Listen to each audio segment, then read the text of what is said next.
Assalamu alaikum dear students, this is your teacher Shugufta Faisal from Falcon House Grammar School, Campus 9. As you know that we have started our new chapter, the concept of the two-nation theory, and last time we have talked about it. There was a illusion, there was a thought behind this theory, and the very first person who have created this theory was Sir Syed Ahmad Khan. Sir Syed Ahmad Khan wanted to see the Muslims united and prospering. He also wanted to see an improvement in their economic, social, political, and religious fortunes. He made this ambition in his life works, and because of his efforts, Muslims were taken to the educational institutes. Let's talk about him. His biography. His father's name was Mir Muttaqi. This is his mother name, Azis-un-Nisa. His maternal grandfather was Khwaja Fariduddin. Have you heard about him? Khwaja Fariduddin had twice served as Prime Minister of Mughal Emperor and held trustworthy position under the East India Company. Right?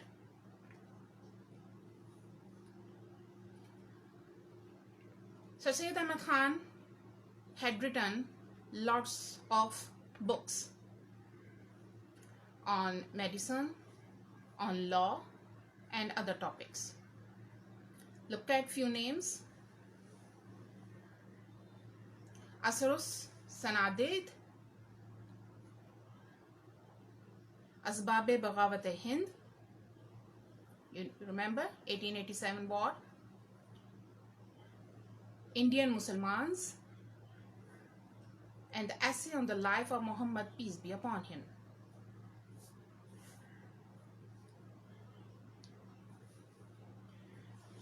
Education. He had taken his primary education and then introduced to some of the India's most able writers. He had faced mostly financial difficulties, but he never gave up.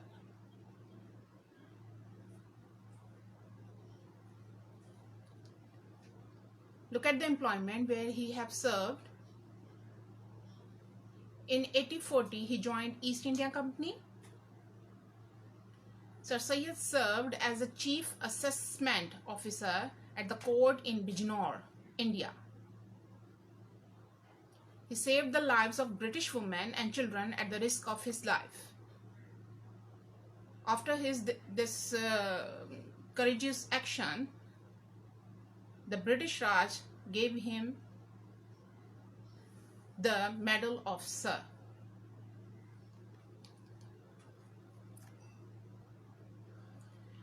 His educational movement is called Aligarh movement.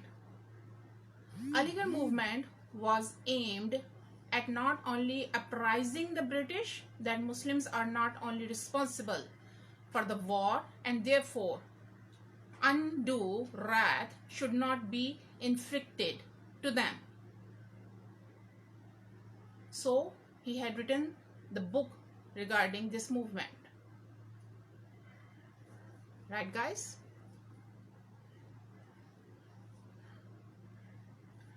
What were the objectives of Aligarh movement? To modernize the Muslims following the Western culture values that would create friendly atmosphere for two communities. He motivated the community to learn the Western philosophy and English literature to get along with the ruling people. Who were the ruling people at that time? British Empire. Therefore, in order to fulfill his desire, he started the Aligarh movement. Right? What was his political influence? Why he came to the politics? To advise to the students and Urdu-Hindi controversy. He promoted Urdu.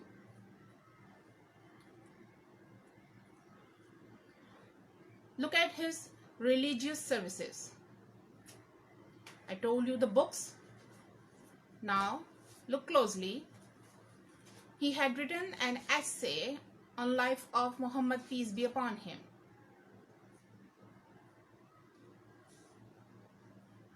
Sir Syed took frequent notices of his book and wrote essays on the life of, peace be upon him, named Qutb-e-Ahmadiyya, in which he gave befitting reply to William Muir.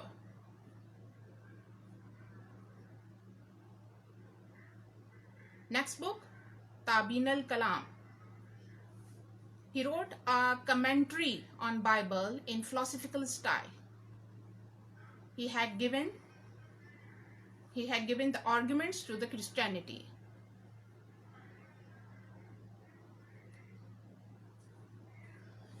Look at his journalistic career.